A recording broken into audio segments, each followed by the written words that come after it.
What was your childhood like? I can honestly say I had an amazing childhood. It was mixed with fun, with discipline. Being first generation British born for my family, they really put a lot of focus into ensuring that I didn't have a poor start. They had a lot of pride in bringing us up the right way. So I had an amazing childhood. Unfortunately, my mum fell ill when she was about 36 and I was 13 at the time. And unfortunately, she went into a care home and that put a strain on the family. My dad had to work a little bit harder and I was left alone. I was left to get up to a little bit of mischief and I did. From going out, climbing out the windows, going to parties I shouldn't have done, taking my dad's car, driving it around the block, and it progressed from there. I thank God because the grounding my mum and dad both gave me before this point was so strong that I reverted right back to that grounding. So came off track for a little while, but came right back to it. It's so true.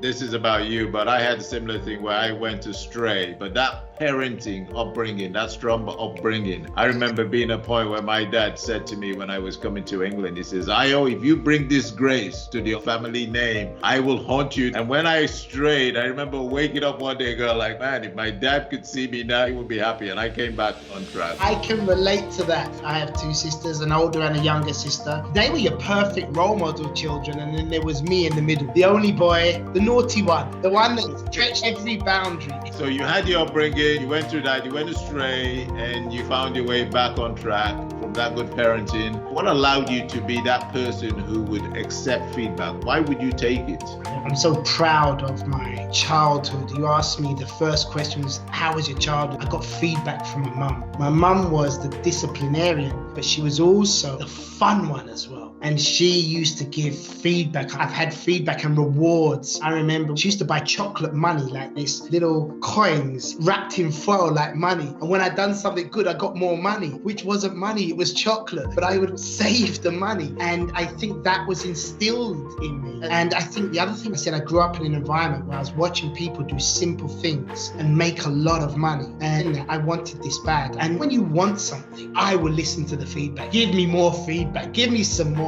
If it's going to get me out of where I am, please give me some more feedback. That was my mentality.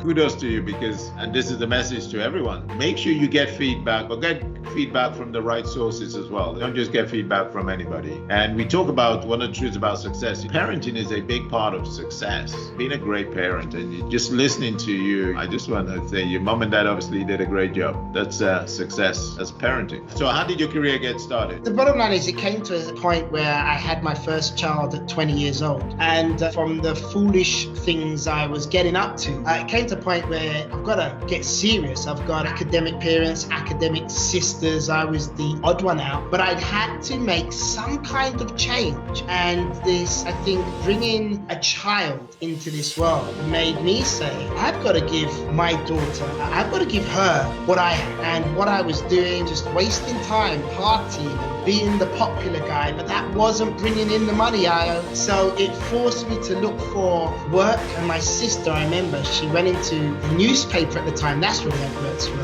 and she set up an interview for me. And I went to the interview, and you know what, I got the job. What I didn't realize is everyone sitting around me, when I went back for the second interview, they all got the job as well. We all got the job. But it was a good feeling. I got into sales. They took on everybody where I was, and the story begins from there. So think about it. You're in a situation, so you don't have any qualifications. You've gone astray. You've now got this little baby that's arrived, and you go, oh my God, I need to get serious. And you made that decision. So before that, you didn't have a job? No, I dabbled in silly little things here and there, but I think the easiest answer for you is no. Okay, so you got stuck in there, and I know a bit of your background. You worked through, you became successful in that business before you got into the current business you're in now. Did you ever see yourself being successful? As I mentioned before, my parents were very ambitious. They were very determined, is the word I would use, to do better, to give us a better opportunity, coming from humble beginnings, purchasing their own house when not many people at that time were purchasing a house. So did I see myself myself getting into entrepreneurial business or in the line I am, I think we grew up in a predominantly business-orientated area. I grew up around a large Jewish community, and all my friends at school, their parents were market stall holders or taxi drivers, and they were living some really good lives. And I was